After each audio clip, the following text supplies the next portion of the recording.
wounds you can see, and there are wounds that hide so deeply in the soul that even you forget they exist. These hidden wounds do not bleed. They do not leave scars on the skin. Instead, they live inside you, shaping the way you speak, the way you love, and even the way you see yourself in the mirror. Carl Jung once said that the most terrifying thing is to accept oneself completely. What he didn't add is that for many people, acceptance feels impossible because they have been taught since childhood that parts of themselves are unworthy of love. Perhaps you remember moments from your past that seem small when you tell them out loud, yet somehow they carry an unbearable weight in your heart. A father who never looked up from his work when you wanted to show him something you made. A mother whose voice turned cold when you tried to speak your truth. A friend who betrayed you without explanation. These are not just memories. They are the fingerprints of pain, pressed into the deepest layers of your psyche. And here is the cruelest part. You carry them forward into adulthood, believing they are part of who you are, when in truth, they are only the echoes of what happened to you. Jung called this the shadow, the unseen side of your personality that holds all the emotions, desires, and truths you were not allowed to express. Maybe as a child, you learned that crying was weakness, so you smiled instead, even when you felt like bleeding inside. You became the strong one, the quiet one, the one who never needed help. And yet, in the middle of the night, when the world is silent, the strength feels like a mask that is suffocating you. You see, healing from trauma is not only about moving on, it is about turning inward, into the places you have avoided for years. It is about sitting with the memories that make your hands shake and asking them what they are still trying to teach you. But this is where most people hesitate, because looking at your wounds means you will feel the pain again. It means you will have to admit that the past still lives in you, that you are not as over it as you've told yourself. The truth is, your hidden wounds are not gone. They simply changed form.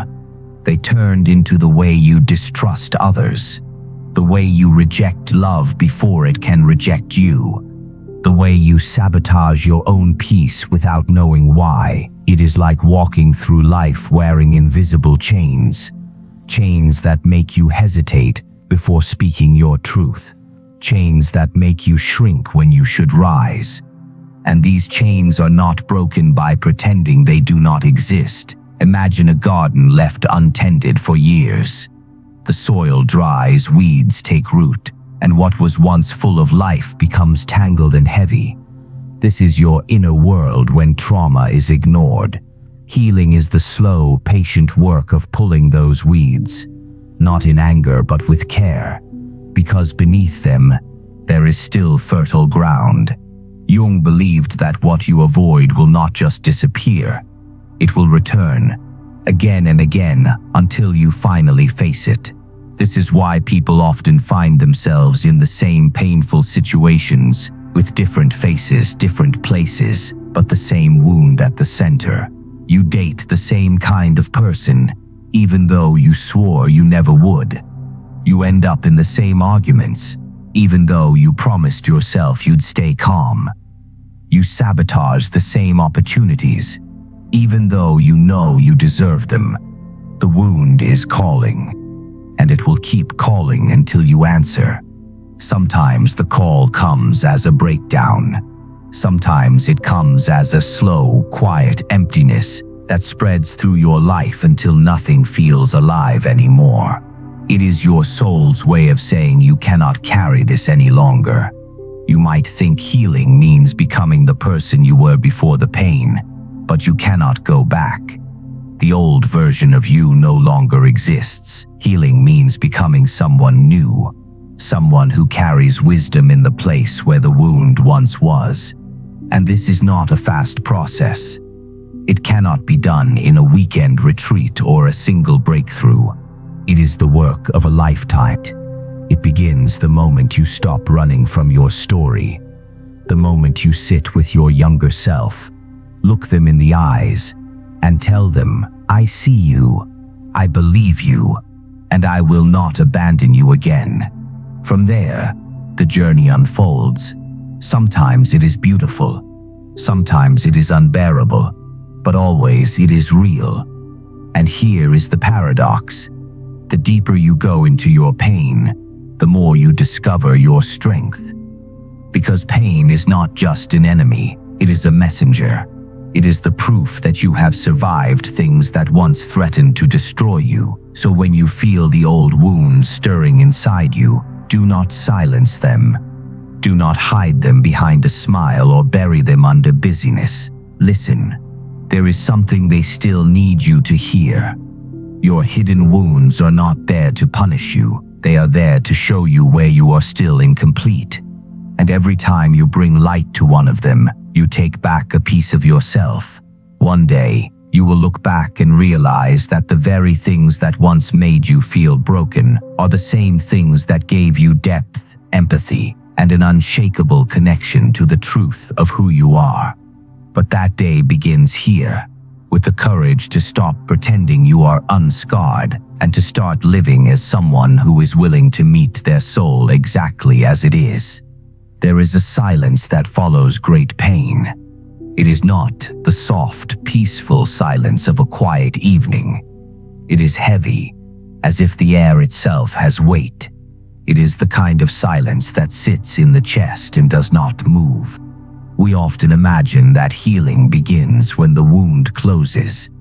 But Jung understood that the most dangerous wounds are the ones that remain invisible, the ones hidden beneath the structures we build to survive. These wounds are not marked by blood or scars. They are marked by the way we speak, the way we flinch at love, the way we avoid the gaze of those who might truly see us. When something breaks inside of us, whether in childhood or later in life, the psyche reacts as a living organism would. It protects itself. It grows a shell. It learns to hide the most vulnerable parts where they cannot be touched. And over time, we begin to believe that the shell is who we are. Jung called this shell the persona, the mask we present to the world. It is not false in the way a lie is false. It is false in the way a statue is false. It appears solid, perfect, unchanging. But inside, there is no breath. For many, the persona becomes not only a way of surviving, but a prison. We polish it. We make it admirable. We convince ourselves that if the world loves the mask, then perhaps we are lovable too. But deep down, the wounded self remains untouched, unheard, unfelt, like a child locked away in a dark room, waiting for someone to notice. This is where the journey of healing becomes more than simply feeling better. It becomes the journey of turning toward that inner room, of daring to open the door and meet the parts of ourselves we have tried so hard to forget. And this is not a gentle process. The unconscious does not whisper politely. It interrupts our lives. It shows itself through sudden bursts of anger, through unexplained sadness, through dreams that haunt us at night.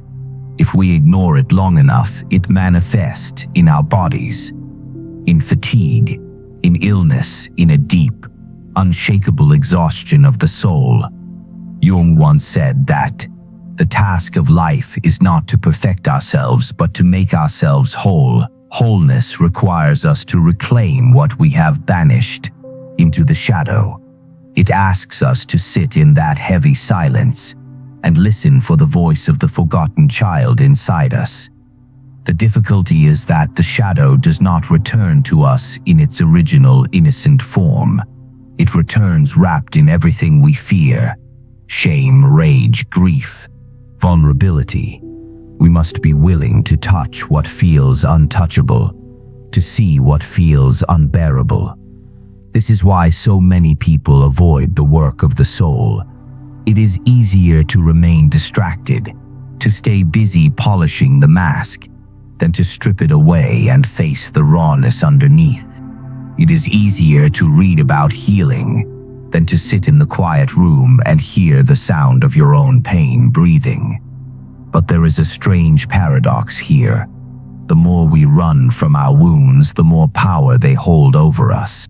The more we pretend they are gone, the more they shape our choices, our relationships, our very sense of self.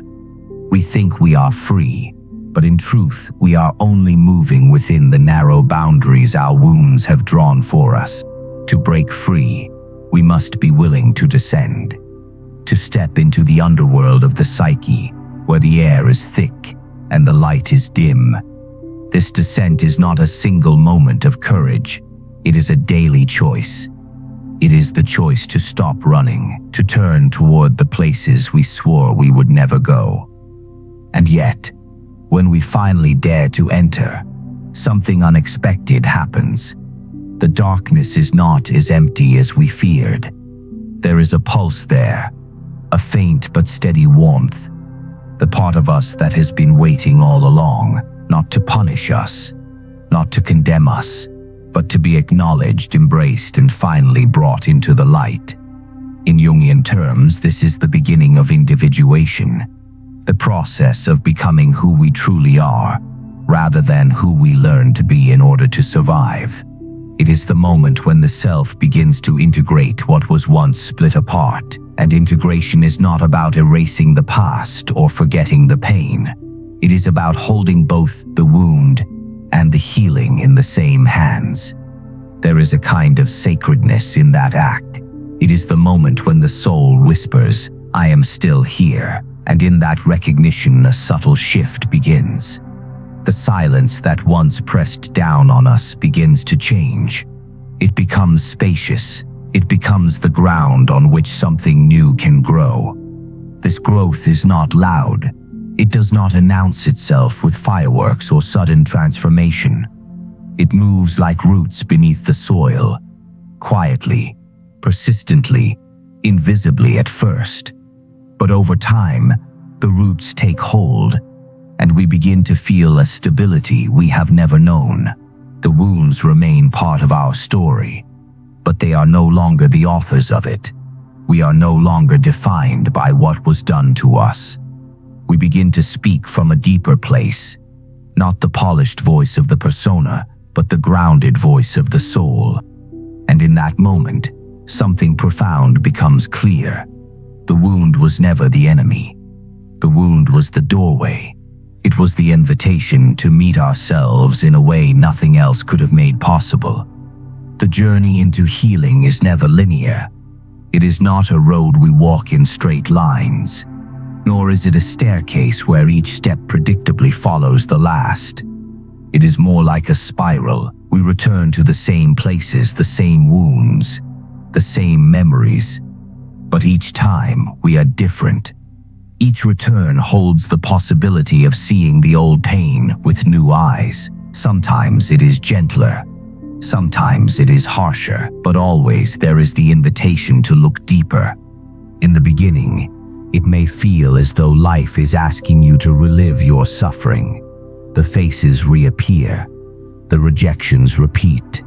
The same arguments, the same loneliness, the same patterns. And you ask yourself, why am I here again? Haven't I learned this lesson already? It is tempting to believe that you are failing, that you have somehow fallen backwards. But healing has never been about racing forward. It has always been about sinking into the truth. Jung once observed that the psyche will bring back to you what you have not yet integrated. The outer world will mirror the inner world until you turn toward the reflection, instead of away from it. This is why the same wound can appear in different disguises. In the face of a stranger, in the tone of a loved one, in the echo of a dream. It is not life punishing you. It is life showing you the part of yourself you have not yet embraced. When you understand this, you begin to meet your triggers differently. Instead of flinching, you pause. Instead of attacking, you breathe. And instead of fleeing, you stay. Not because it is comfortable, but because you sense that beyond the discomfort, there is a door that leads to a place within you that has been locked for too long. Often, this place is guarded by shame. Shame convinces you that some parts of you must remain hidden forever, that if anyone saw them, you would lose love, respect, belonging. So you bury them. You become who you think the world will accept. You perfect your mask, but underneath, the exiled parts wait. They wait for you to return and lift them from the shadows. This is the work of integration, to take the hand of the child you once were, the child who cried alone in the dark, who learned to silence their voice, who made themselves small to survive, and tell them, I see you now. I won't leave you again. It is not about erasing the pain of the past, but about holding it with such tenderness that it no longer controls you. And when you do this, the energy you once spent hiding can be reclaimed for living. But here is the paradox. The closer you get to your true self, the lonelier the path can feel. Not everyone will understand your transformation. Some will prefer the old you, the one who fit into their expectations. They may resist, withdraw, or even ridicule, and you must learn to let them go without closing your heart. This is where many turn back, because belonging to others feels safer than belonging to yourself, because the silence after loss feels unbearable, but in that silence something sacred begins to grow. A deeper connection to the part of you that does not change with the opinions of others. A stillness that is not empty but full of presence, full of truth. Healing is not only about releasing pain, it is also about making space for what is real. And what is real will always be quieter than what is false. You will not have to perform it. You will not have to convince anyone of it. It simply is. In this stillness, you may begin to notice the subtle ways your body guides you, the heaviness in your chest when you are not aligned with your values, the lightness in your breath when you speak your truth, the tension in your shoulders when you pretend, the warmth in your heart when you are with someone who sees you. Your body remembers what the mind forgets, and it will keep reminding you until you listen. There will be days when you feel like you have made no progress, days when the old fears rush back and the old habits return. This does not mean you are broken again.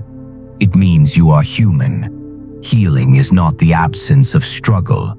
It is the presence of awareness in the middle of struggle. Sometimes awareness itself is enough to change the course of your life. To notice, I am abandoning myself in this moment.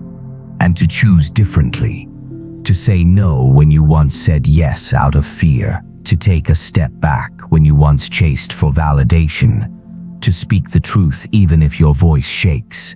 These small acts are not small at all. They are revolutions. And yet, there will be moments when awareness alone feels like not enough, when you crave resolution, closure, certainty, when you want the pain to have an ending. In those moments, remember that your soul is not seeking a final chapter. It is seeking wholeness. And wholeness is not an endpoint but an ever-deepening experience of yourself. The person you are becoming will not arrive in one grand moment of clarity. They will arrive slowly, in the way you choose to treat yourself each day. They will arrive in the compassion you extend to the parts of you that still hurt. They will arrive in the patience you give to your own becoming. When Jung spoke of individuation, the process of becoming your truest self, he did not speak of it as an escape from suffering. He spoke of it as a journey through it. Because only by walking through the shadow can you see the light for what it truly is. A light that does not blind or burn, but warms. A light that does not demand you erase your past but helps you weave it into the fabric of who you are. And perhaps one day, you will notice that the wounds that once defined you no longer do. Not because they have vanished, but because they have transformed. What was once a scar you hid becomes a mark of your courage. What was once a story of loss becomes a story of strength. What was once a source of shame becomes a source of compassion. You begin to see that your life was never only about the pain, but about the person you became because of it. And in this, you discover something almost miraculous. The very wounds that once made you feel separate from the world are the same ones that connect you most deeply to it. Your journey is not over. It will never truly be over, but you are no longer walking it as the person who began. You carry within you both the darkness and the light, the grief and the love, the fear and the courage. And that wholeness is what your soul has been asking for all along.